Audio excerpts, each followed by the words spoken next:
Hello, good people of St. Michael's and St. Mary's. If you're watching this video, you're probably on Flocknote or on a website, or maybe you're seeing it at the church for the first time as you get ready to come back for your first Mass in a long time. I want to thank you for your patience and your understanding. Father Powers and I are just so grateful for the support and the prayers that we have gotten during this pandemic.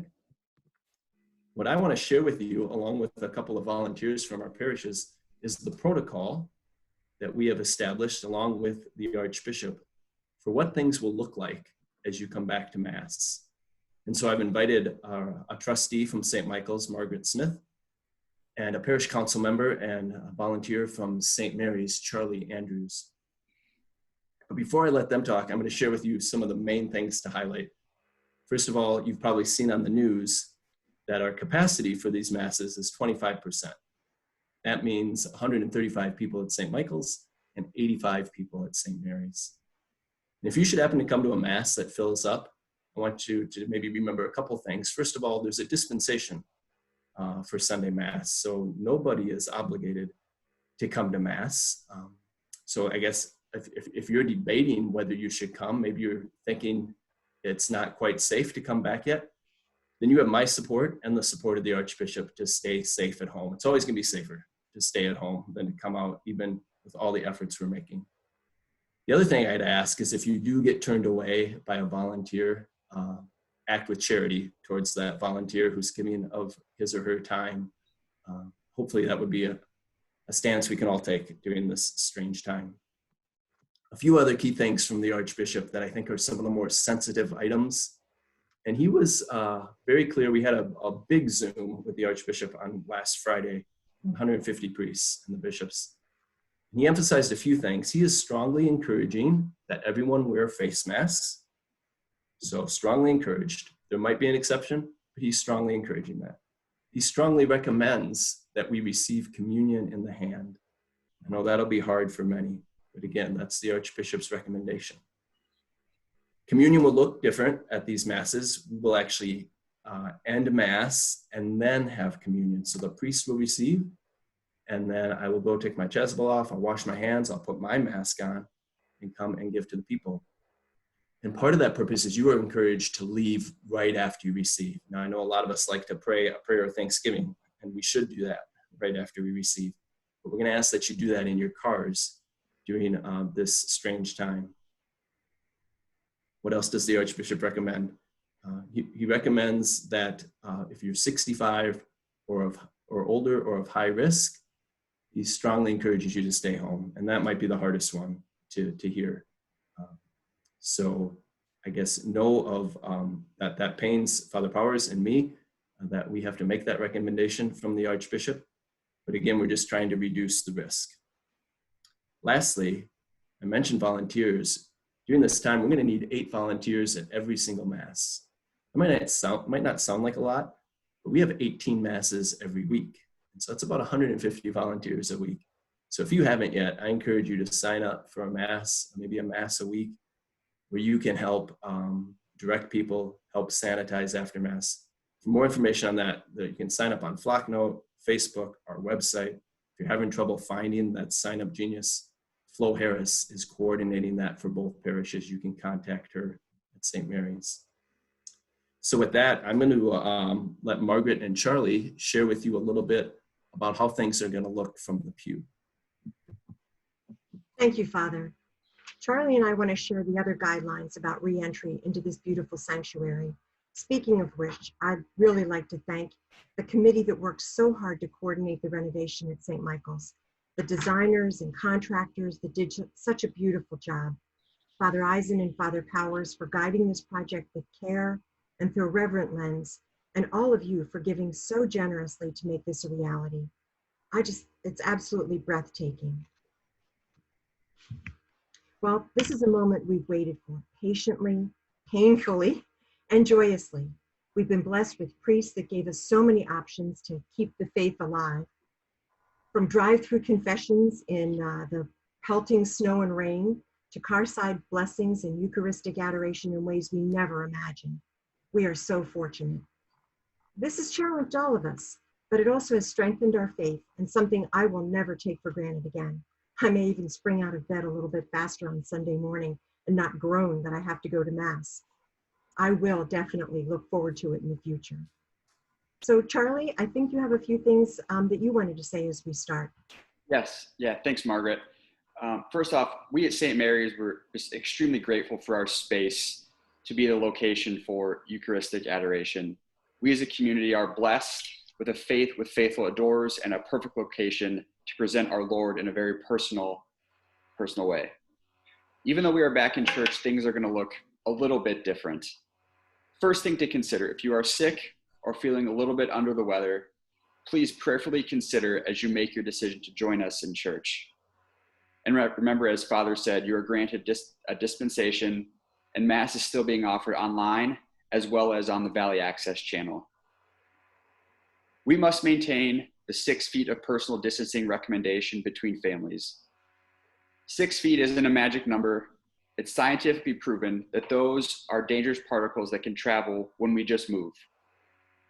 We're honoring the guideline to only have a quarter of our capacity in church in order to maintain this safe spacing. That will be tough.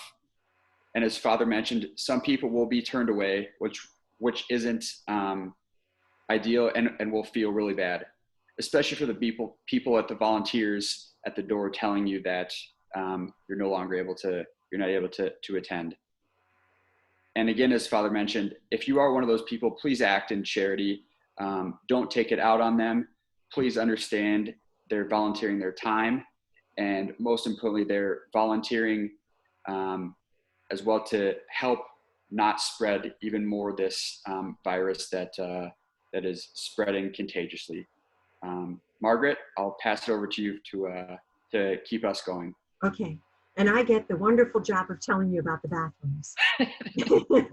They are locked. However, we know that emergencies occur, so we'll have a bathroom monitor available. And if you absolutely have an emergency and need to use the bathroom, the monitor will be standing out there, and we will be able to unlock the door for you, let you come in, and make sure that it is clean and ready for the next person when you leave. We do know that the bathroom in the atrium at St. Mary's and the one in the hallway on the way to the Great Hall are the 2 bathrooms that will be available to you. We want to just make sure that all of those flat surfaces that may have been touched that do carry contagions are cleaned, and that the particles that may have become airborne while a person is using the bathroom are dissipated. And those two things are really important to have taken care of. And so it'll just be a moment before the next person can use the bathroom. But there will be a monitor out there to help you. Charlie? Thanks again, Margaret. This is a tough one for all of us. Unfortunately, no singing. We will still be blessed by a few people in the choir lofts to help with that. Deep breathing while singing facilitates these respiratory droplets that can get deep into your lungs. Our full choir will be back when we believe the risk is low enough for that to occur. As choirs in other states have experienced a high degree of infection and even death of members as a result of just a few practices or performance. So please refrain from singing. We will pray the Mass sections we typically sing going into the future. Margaret? Yep, we will not have ushers distributing the collection basket. However, we do have baskets at the entrance of the churches for your envelopes. And please consider EFT. It is so easy, it's safe, and it's fast and consistent, and you never have to worry about it again. And finally, but so important, and something we have all missed, and that's the Eucharist. The precious blood will not be offered as we usually do during flu season. The priest will wash his hands thoroughly and remove the chasuble and put on a mask. Bulbs absorb less germs and are easier to wash, and so that's why he'll be making that transfer. If the priest comes in contact with the person while distributing communion, he will need to take some time to use a hand sanitizer or wash his hands again. The Eucharist will be distributed to you as you wish to receive on your tongue, but we highly encourage, as you heard Father say earlier, we strongly encourage you to receive it in your hands. And we will distribute communion once Mass is over.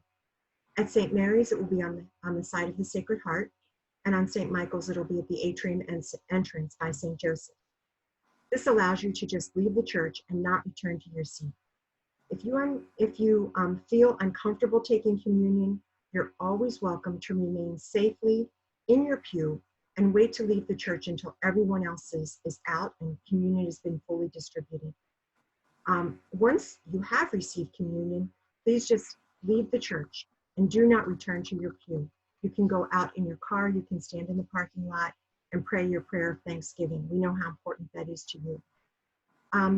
Charlie, you want to talk about leaving the church? Yes, thanks, Margaret. So leaving the church, we ask that you don't gather in the atrium or entryways. I know this is a great time for families to catch up on the week in the past, the week ahead, but we ask that you refrain from doing that. Please maintain the 6 feet of recommended personal distancing and avoid stopping to talk until you're in the parking lot and safely distanced. Thank you all for respectfully adhering to these guidelines. And lastly, just thank you all for listening, and thank you all for allowing us to be a part of this faithful community to get through this crazy time. And I will turn it over to Father Eisen for some parting words.